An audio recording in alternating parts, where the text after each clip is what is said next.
You really delved deeply into our previous video featuring the Xiaomi 14 Ultra, garnering over 700 comments questioning our choice of vibrant mode over authentic mode. For those of you tuning in who might not be familiar, the Xiaomi 14 Ultra offers two primary shooting modes for regular and ultra-wide photos, that's vibrant and authentic. Additionally, it provides two distinct modes for portrait shots, Leica and Master.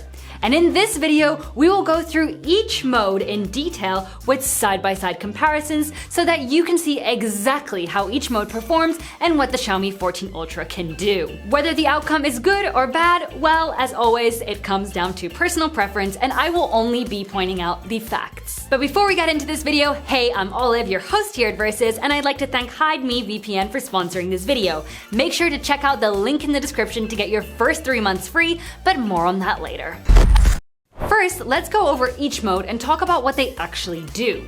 Leica's authentic mode aims to keep the original Leica image quality intact without making too many changes. It's all about preserving the natural lighting in the picture. On the other hand, Leica's vibrant mode aims to make the picture brighter overall and brings out warmer tones, making the images really stand out. Typically, in smartphone photography, different portrait modes offer various enhancements and effects to improve the quality of portrait shots.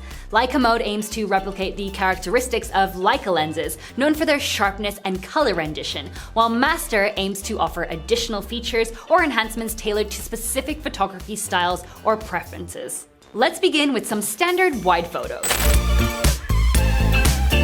In this first one, the difference is very clear between the modes. Authentic is giving us a very natural and cooler toned result, with the color still poppy but not overly saturated. Vibrant mode, on the other hand, is brighter and more exposed, leaning towards warmer tones and increased saturation. The majority of shadows have also been eliminated. Here is another example where we can clearly see how vibrant mode has given the photo a much warmer hue, with far more brightness than on authentic mode. The colors look pretty similar, but in authentic mode the contrast is deeper. Authentic mode also appears to introduce a noticeable amount of vignetting in the images, adding a subtle touch that may be appreciated by some, but not necessarily preferred by everyone. Authentic mode presents a dimmer and smoother appearance, while the vibrant mode tends to increase exposure, lifting shadows slightly. Despite rendering my skin paler, vibrant mode saturates my lips and the overall image. Notably, authentic mode delivers deeper contrast, accentuated in my jacket, while maintaining a healthy color in my skin tone overall. Once more, the primary distinctions lie in the heightened contrast and deeper shadows of the authentic mode. Conversely, vibrant mode exhibits increased exposure, reduced contrast, and overall higher saturation. Interestingly, vibrant mode lends a pleasant color to my face, while authentic mode, on the occasion, tends to make me appear somewhat pale. Let's pause for a moment and briefly talk about safety. A VPN keeps you safe online by turning your information into secret code and hiding your computer's location. This means no one can see what websites you visit or find out where you are. If that sounds like something you'd find useful, then you'll want to hear this next part. Hide Me VPN is one of the fastest offshore VPNs with 24/7 support and cross-platform access.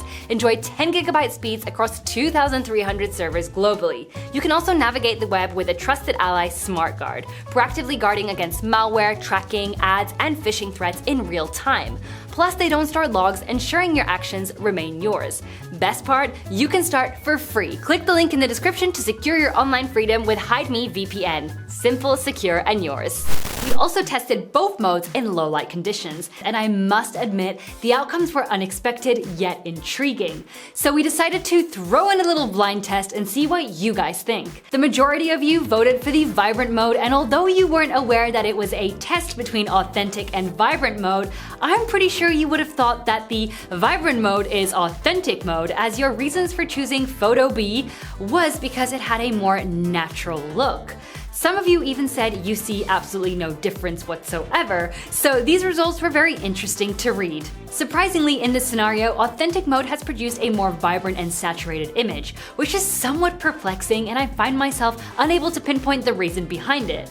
While vibrant mode doesn't appear underexposed or muted by any means, it's evident that the saturation and brightness are not as pronounced as in authentic mode. Moving on to ultra-wide photos, in this first one the differences are barely noticeable unless you really focus on small details. If you take a closer look, you can see that Vibrant has slightly higher exposure and a warmer tone. The same goes for this next image. Very minor differences with both modes looking great, and again, Vibrant has that slightly warmer tone with a tad more exposure, whereas Authentic mode stays true to the natural colors. Here's another instance when capturing neutral colors. Vibrant mode proves beneficial if you aim to infuse warmth into the scene and enhance its brightness, a feature particularly useful in gloomy gray Berlin. In this next image, Vibrant is once again resulting in a more muted look with lower contrast, and although the exposure is decent, the image looks a little washed out. Authentic has nailed it with the contrast, shadows, and colors. To be frank, this is a pretty nice shot coming from a smartphone. The outcomes from ultra-wide shots in low light conditions are quite alike. Vibrant mode showcases deeper shadows and contrast, with colors leaning slightly towards cooler tones, yet appearing richer. Now shifting our focus to portrait photos, and the available modes to choose from are Leica and Master mode. In this first example, I immediately noticed that the edge detection in Leica mode is somewhat inaccurate. I'm not entirely certain why that is, but it seems to perform better in Master mode. Additionally, Leica mode exhibits a warmer yellow undertone, whereas Master mode presents a cooler pinkish undertone, which in my opinion aligns more closely with reality. Exposure is also a tad higher in Leica mode. In the following example, it's evident that in Leica mode, the shadows and contrast are more pronounced, with muted yet natural looking colors.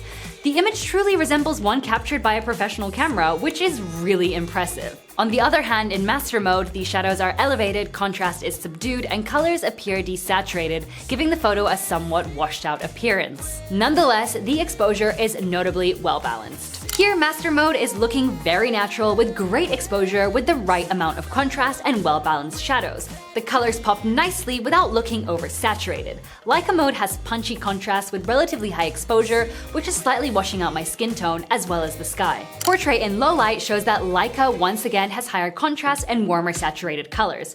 Master mode has heightened shadows and contrast and a slight green undertone. Lastly, let's examine a few macro examples.